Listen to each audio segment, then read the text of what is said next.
So it's only natural when you're learning about quadratic functions, functions with an x squared in it, to learn about its inverse, or the opposite of squaring, which is square rooting. They go hand in hand.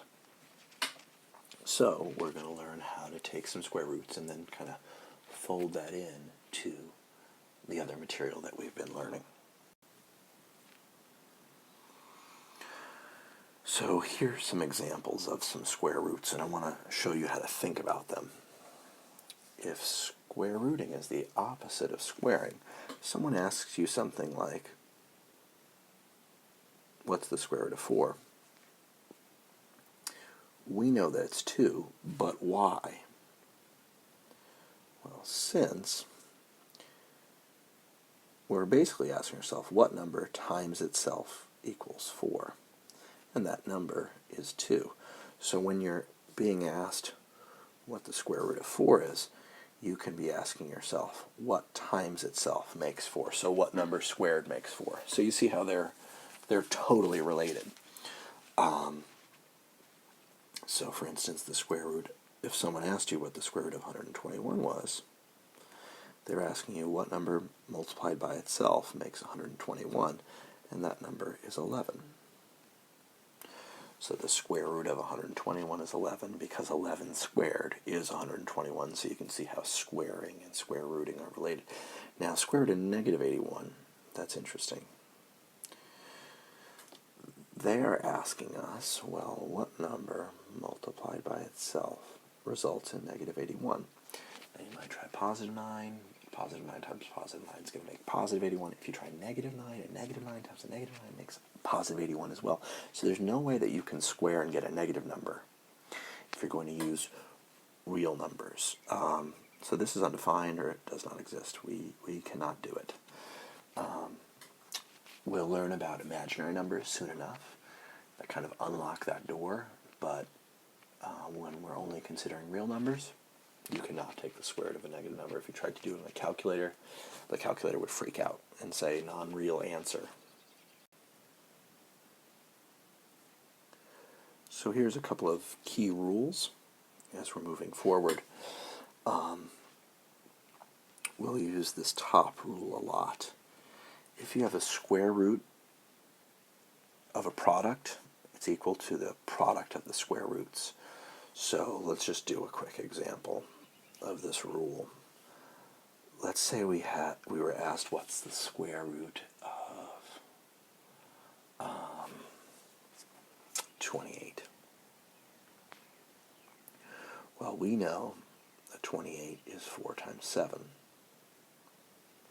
So that's sort of like the left-hand side of this general rule above. And so 4 times 7, those are the factors that make up 28. But now we can apply the square root individually to each piece or part. And we know the square root of 4 is 2. The square root of 7 is just the square root of 7. We can't break that down any further. It's a prime number. So there's nothing more that can be done. But now you can use this rule to simplify square roots or break them down. And just like we learned about fractions, and then we always want them to be reduced or simplified, well, we want your radicals or your square roots to be reduced or simplified as well. So always ask yourself, can I break this down further? Even if you pull out like a factor, is there more that can be done? Always ask yourself that. And this rule can be generalized to any sorts of roots, any nth roots. But we're mostly just going to focus on square roots.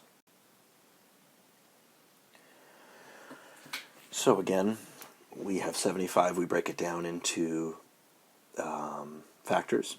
And we like the square root of 25 because that number is a perfect square.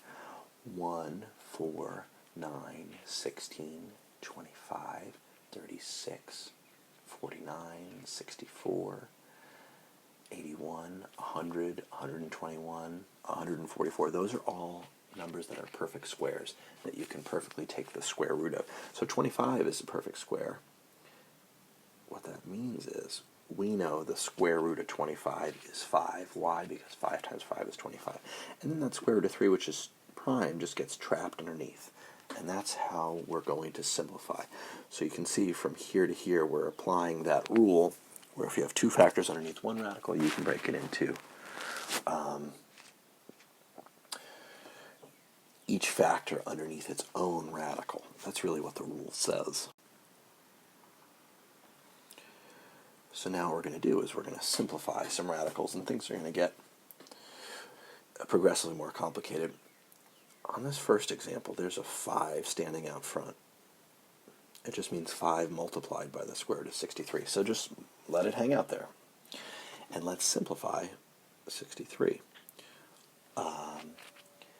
I know that 21 times 3 is 63, but I don't know the square root of 3, and I don't know the square root of 21. Neither of those are perfect squares.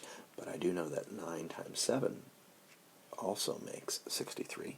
And I may break this into two separate radicals. And the square root of 9 is 3. Keep in mind the operation here, here, here, and here, and here. Everywhere is multiplication. That's 5 multiplied by 3, multiplied by the square root of 7. So that becomes 15 square roots of 7. And as we mentioned earlier, the square root of 7 is it's the square root of a prime number. We cannot break it down further. So let's keep going on our second example here. Now 72, I know that that's 12 times 6 makes 72, all underneath radicals, but I don't know the square root of 6, and I don't know the square root of 12. So I'm going to do this problem a couple of different ways. Okay, I'm going to do this the long way first. You could say 72, that's 9 times 8. 9 times 8 is 72. Okay, great. And then you can apply the radical to each piece or part. Remember, everything's multiplied together. Square root of 9, 3 times 3 is 9. And then you might think that that's your final answer, and you have to be really careful. Remember, I mentioned with fractions, you always want to reduce them completely. It's the same sort of thing with a square root of 8, or any radical. You want to break it down as much as possible. Did we break down the square root of 72? Yes, but not completely, because now we can break up 8 into 4 times 2. We know the square root of 4. That's just 2. So now we have 3 times 2, root 2. Our final answer is 6 root 2. Now, we were able to find a perfect square. We knew the square root of 9 was a whole number. But that wasn't the biggest perfect square that goes into 72. So let me show you that method. This is going to take a little bit more brain space, but definitely less paper. And there's less room for error. Notice, 36 times 2 is 72. And we know the square root of 36. Why, that's just 6. So you can either go the long way or the short way. But you have to be able to find the biggest perfect square that goes into 72. Someone else could have said, oh, 72. I know, that's square root of 4 times square root of 18. That's true. But then you're going to have to break down the square root of 18 into the square root of 9, and square root of 2, 2 times 3, square root of 2, yada, yada, yada. So always make sure that your answers are fully reduced, and if you can find the biggest perfect square, don't just settle on 4 or 9. If 4 goes into it and 9 goes into it, then boom, 4 times 9, 36 goes into it. So you always want to find the biggest perfect square.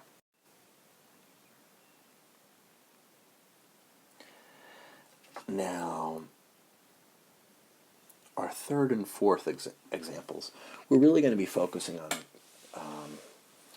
things like question 1 and 2 as we move forward, but it's good to get some exposure on, let's say, question 3 and question 4. So if we deeply, deeply understand 1 and 2, then we can handle 3 and 4. So we have a negative 5,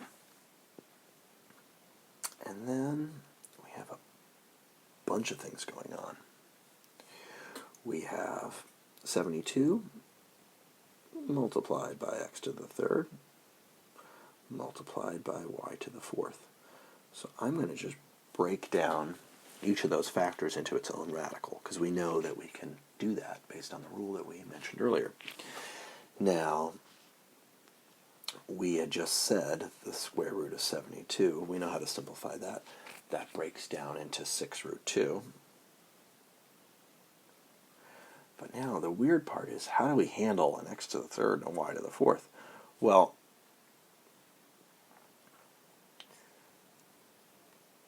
the x to the third, I'm going to break that down into some number squared multiplied by something else. Do you agree that x squared times x makes x to the third? And we can break that up. We can apply the square root to each of those factors. Similarly, y to the fourth, we can break that down into some number squared. Do you agree that y squared times y squared is y to the fourth? Now, here's what's interesting. Squares and square roots are inverses, so that cancels out. Square and square roots are inverses, so that cancels out. Square and square roots are inverses, so that cancels out. So all of this stuff is going to be out front. What's trapped underneath the radical? Square root of 2 times x. Everything else, negative 5 times 6, that's negative 30. And then we have an x and a y squared. Those all are out in front of the radical. They're no longer trapped underneath the radical. Now, one last subtlety that is not the major focus of this course, but when you square root something that's squared, you need to toss in an absolute value there just to make sure that everything's okay in your domain. The y squared, that's always going to be positive, so we don't need to put an absolute value there. But so here's our final ugly answer. So last but not least, question 4. We have a negative 5 just hanging out. Square root of 18, square root of x to the fourth, square root of y to the sixth. So I'm kind of breaking this into 3 pieces or parts. Now, 18, that's square root of 9 times square root of 2. X to the fourth, that's x squared squared. Now, why am I kind of gathering up squareds? Well, since we're trying to look at square roots, squaring and square roots are inverses. So then I can have the squares and the square roots cancel each other out, like y to the third is squared here. Now the square and the square root cancel, the square and the square root cancel. The square root of 9 is just 3.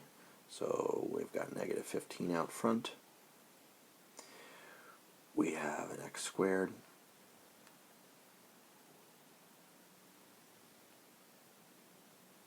And we have a y to the third. And the square root of 2 is trapped underneath. And again, 3 and 4 are more complicated. They're not the major focus of the course, but they are kind of interesting.